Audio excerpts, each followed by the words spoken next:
وجهه الكريم أما بعد فأعوذ بالله من الشيطان الرجيم بسم الله الرحمن الرحيم ولما جاء موسى لميقاتنا وكلمه ربه قال رب أرني أنظر إليك۔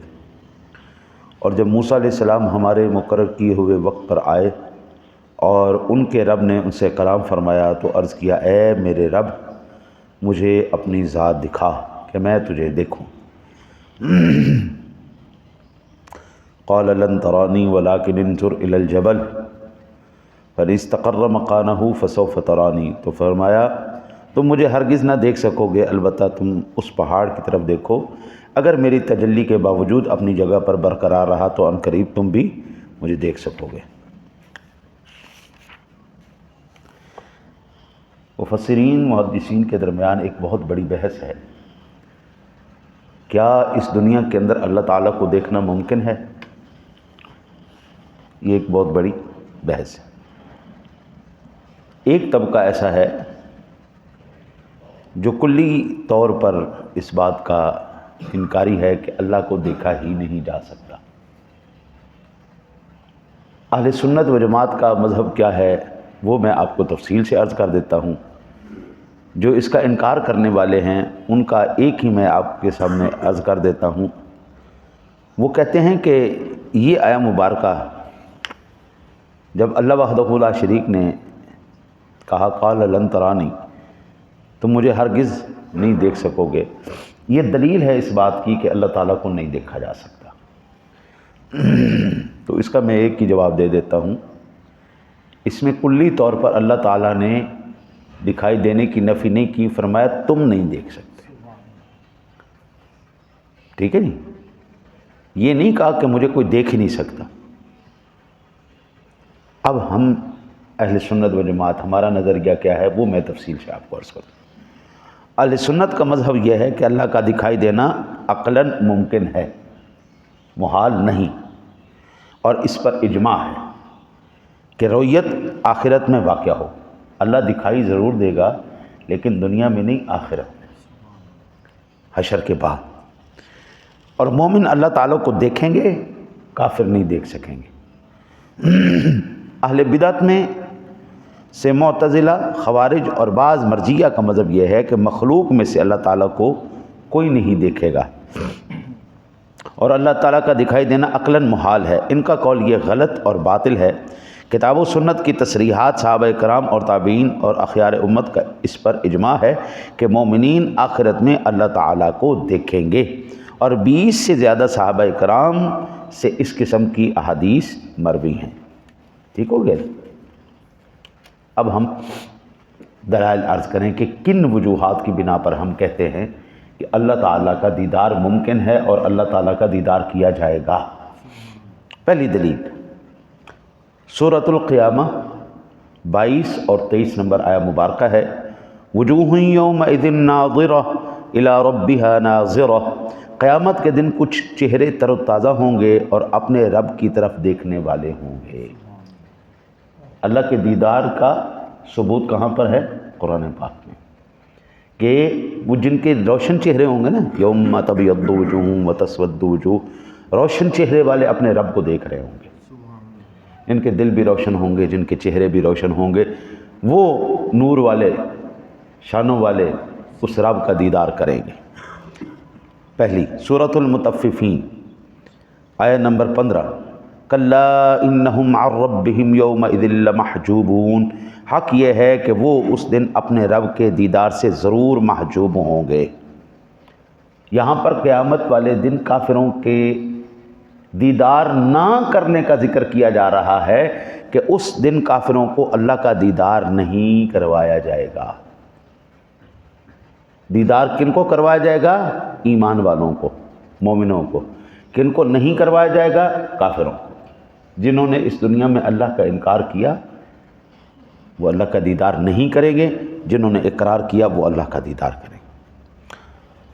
احادیث مبارکہ میں سے صحیح بخاری شریف، صحیح مسلم شریف، بخاری شریف میں 554، مسلم شریف میں 212 اور 633 نمبر، سنن نسائی، ابو داؤد شریف، ترمذی، مسند امام احمد اور سنن قبرا للبہیقی کے اندر یہ حدیث پاک موجود ہے۔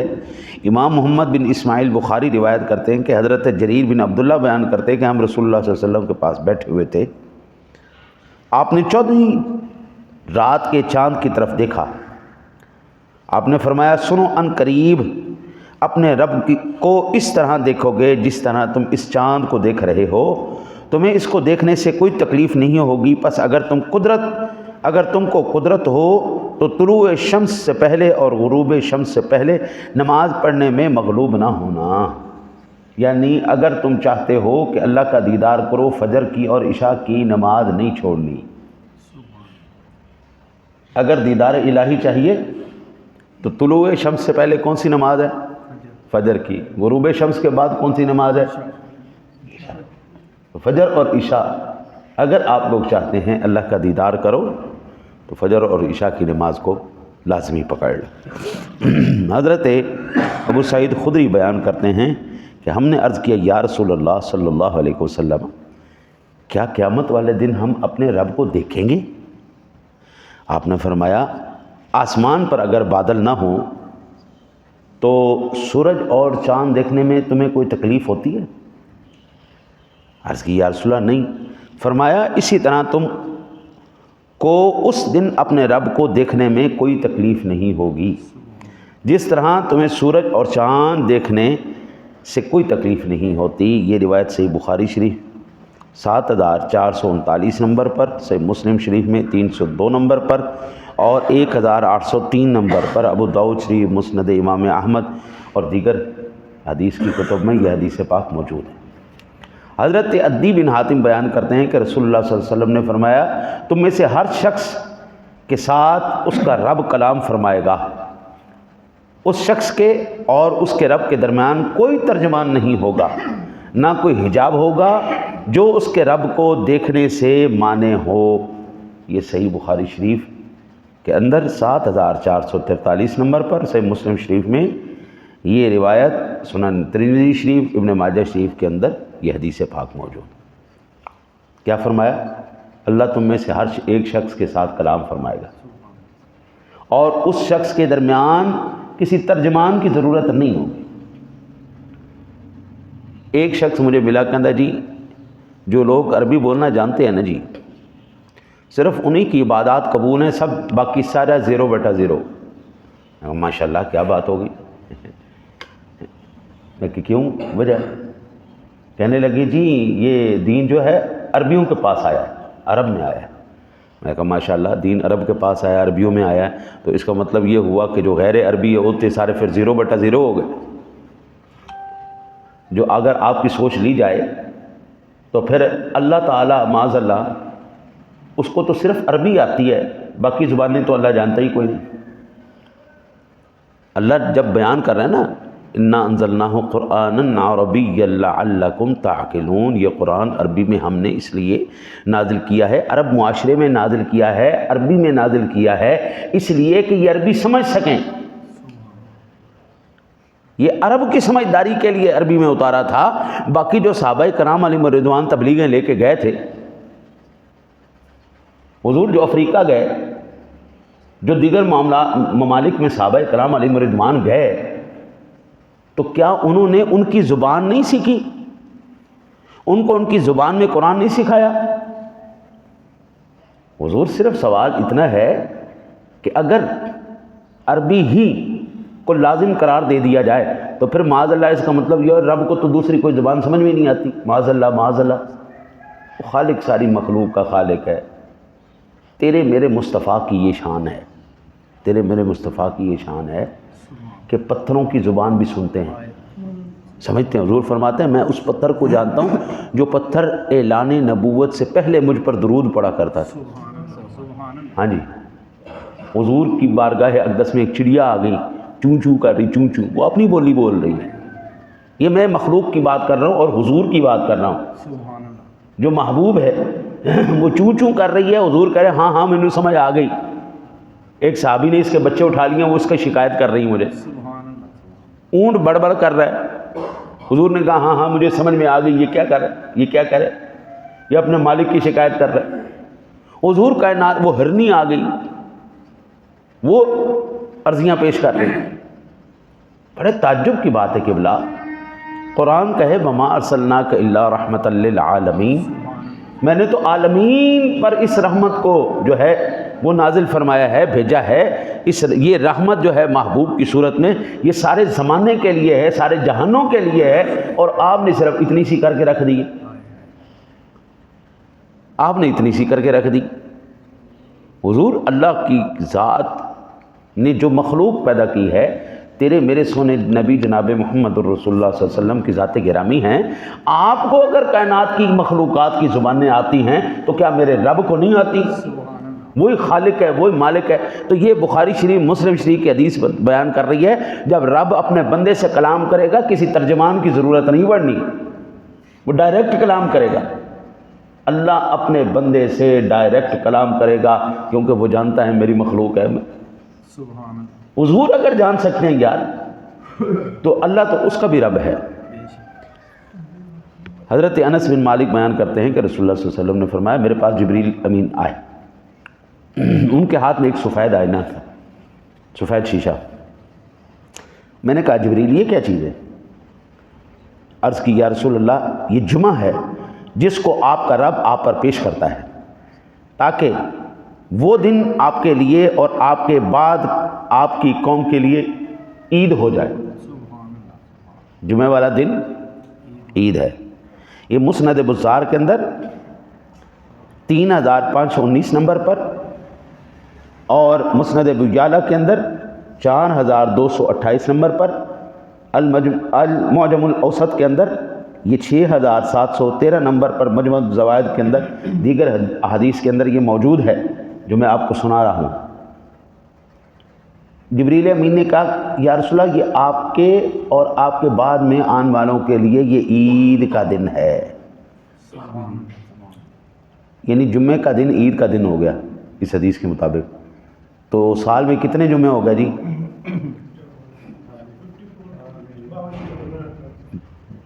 تقریباً 50 سے زیادہ کے، ٹھیک ہو گیا۔ ایک مہینے میں 4 جمعے، کبھی 5 ہو گئے، 4 لگا لیں، ٹھیک ہے جی۔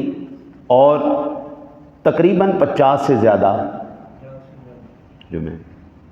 اب وہ ساتھی کتنے گئے جڑے کہنے نے عیداں تے صرف 2 ہی نے، جو کہتے ہیں عیدیں تو صرف 2 ہیں، یہ ربیع الاول کی تیسری عید یہ سنیوں نے خود ہی اپنی طرف سے نکال لی ہے۔ یہ حدیث میرے سامنے ہے، جبریل امین کہہ رہے ہیں یا رسول اللہ یہ دن آپ کے لیے اور آپ کی قوم کے لیے عید کا دن ہے۔ یہ کہتے ہیں تیسری تم نے نکال لی، میں کہتا ہوں 50 تو زیادہ جبریل دے گئے، 50 سے زیادہ جبریل امین، وہ فرشتوں کا رسول، یہ کائنات کا رسول۔ خدا کی قسم ان دونوں کے درمیان میں ایک ذرہ برابر بھی غلط بیانی نہیں ہو سکتی۔ وہ فرشتوں کا رسول ہے، رسولوں کی شانیں نہیں ہیں کہ وہ جھوٹ بولیں، یہ غلط بیانی نہیں کریں۔ اللہ کے رسول بات سیدھی کرتے، کوئی 2 نمبری نہیں، سب سیدھی بات۔ انہوں یار سے آپ کے اور بعد میں آنے والوں کے لیے یہ عید ہو جائے، اور آپ اول ہیں، یہود و نصارہ آپ کے بعد ہیں۔ آپ نے ہمارے لیے فرمایا ہمارے لیے اس میں عید میں کیا ہے؟ بھائی ٹھیک ہے عید کا دن ہو گیا، عید والے دن خوشیاں ہوتی ہیں، کوئی تحفے تحائف لیے جاتے ہیں، اس میں پھر ہمارے لیے کیا ہے؟ یہ آپ نے عید کا دن تو دے دیا، تو اس میں کوئی خاص بات بھی ہے یا بس ہے وہی؟ کہا اس دن میں آپ کے لیے خیر ہے، اس دن میں آپ سب کے لیے ایک ساعت ہے، ایک گھڑی ہے، اس ساعت میں جو شخص بھی اپنے رب سے خیر کی دعا کرے گا اور وہ اس کی قسمت میں ہو تو اللہ تعالیٰ اس کو وہ خیر عطا فرمائے گا، اگر اس کی قسمت میں خیر نہ ہو تو اس سے عظیم چیز کو اس کے لیے ذخیرہ کر دے گا، یا اس کی قسمت میں جو شر ہوگا اس شر سے اس کو پناہ میں رکھے گا۔ معنی ہوا کہ جمعے والے دن ایک گھڑی ایسی آتی ہے جس گھڑی کے اندر اللہ تعالیٰ مانگی ہوئی دعا کو قبول کر لیتا ہے۔ جس وقت جمعے کے بعد نماز ہوا کرے نا، آپ ارادہ کر لیں جو مرضی ہو جائے دعا نہیں چھوڑنی۔ میری تیری اکیلے کی دعا جو ہے نا جب وہ ریجیکٹ ہو سکتی ہے، لیکن جب اتنی خلقت مل کر رب کی بارگاہ میں اس کو قادر و قدیر رب کے مان کے ہاتھ اٹھا کے التجا کریں گے نا، تو حضرت ان سب کے اندر اللہ تعالیٰ ایک رحمت کا قطرہ آپ پہ بھی نازل کر دے گا. اس کو چھوڑنا نہیں. ساری عبادت کرنے کے بعد، ساری دیہڑی روزہ رکھنے تو بعد افطاری تو میں 10 منٹ پہلے بندہ روزہ کھول لوے، ٹائم نہیں ہوا تو وہ ساری کی گئی ریاضت بیکار ہو گئی. سحری کا وقت ختم ہونے سے صرف 2 منٹ بعد بندہ، 3 منٹ بعد بندہ کھانا چھوڑے اور سارا دن بندہ جو ہے روزے کی حالت میں رہے، اینڈ میں افطاری جا کے وہ کر لے ٹائم پہ، اس کی کیا عبادت قابل قبول ہوگی؟ نہیں ہوگی جناب. 2 سے 3 منٹ کا فاصلہ قبلہ جو ہے نا جی، وہ کتنا نقصان کر سکتا ہے. وہ یہاں سے اندازہ کر لیں کہ آپ نے جمعہ شریف خطبہ شریف سن لیا، آپ نے بیان سن لیا، آپ نے نماز پڑھ لی، اس کے بعد اب صرف 2 3 4 منٹ کی بات ہوئی، آپ نے اس کی دعا نہ مانگنے پر اپنا کتنا بڑا نقصان کر لیا، آپ کو پتہ ہی نہیں چلا. پھر میں نے کہا کہ اس آئینے میں ایک سیاہ نقطہ ہے. یہ کیسا ہے؟ انہوں نے کہا یہ وہ سات ہے جو جمعے کے دن قائم ہوتی ہے، اور ہمارے نزدیک جمعہ تمام دنوں کا سردار ہے، اور آخرت میں ہمارے نزدیک اس کا نام یوم المزید ہے. اور میں نے کہا کہ اس دن کو یوم المزید کس وجہ سے کہتے ہو؟ تو انہوں نے کہا آپ کے رب نے جنت میں مشک سے زیادہ خوشبودار ایک سفید وادی بنائی ہے. جب جمعہ کا دن آتا ہے تو اللہ تبارک و تعالی علیین سے اپنی کرسی پر نازل ہوتا ہے، حتیٰ کہ اس کرسی کے گرد نور کے ممبر بچھا دیے جاتے ہیں، اور انبیاء آ کر اس کرسی کے گرد بیٹھ جاتے ہیں. پھر ان ممبروں کے گرد سونے کی کرسیاں بچھا دی جاتی ہیں. پھر صدیقین اور شہداء آ کر ان کرسیوں پر بیٹھ جاتے ہیں، اور اہل جنت آتے ہیں اور ٹیلوں پر بیٹھ جاتے ہیں. پھر ان کا رب تبارک و تعالی ان سب پر تجلی فرمائے گا. اللہ تعالی حتیٰ کہ وہ سب اس کے چہرے کی طرف دیکھیں گے. کل قیامت والے دن اللہ کا دیدار کیسے کروایا جائے گا؟ یہ وہ ساری کیفیت میرے سونے نبی نے آج ہی ہمیں بتا دی. یہاں سے انشاءاللہ تعالی العزیز ہم آگے کل عرض کریں گے. یہاں سے یہ بات پتہ چلی کہ اللہ کا دیدار کرنا اس دنیا میں ممکن نہیں ہے. ایک ہی ذات کے لیے ممکن تھا جس کو رب سونے نے دیدار کروا دیا، بس. وہ بھی اس لیے کہ وہ بتا سکے. یہ نہیں کہ اللہ جس کو چاہے دیدار نہیں کروا سکتا، وہ چاہے تو اس دنیا میں بھی کسی کو دیدار کروا سکتا ہے. ہاں جی، تمہارے چاہنے سے نہیں، نہ تم لوگ چاہو تو نہیں، لیکن اللہ چاہے تو ہاں. اس کے بعد قیامت والے دن تو پھر سارے دیدار کریں گے. اللہ سے دعا ہے اللہ تعالیٰ آپ کو مجھے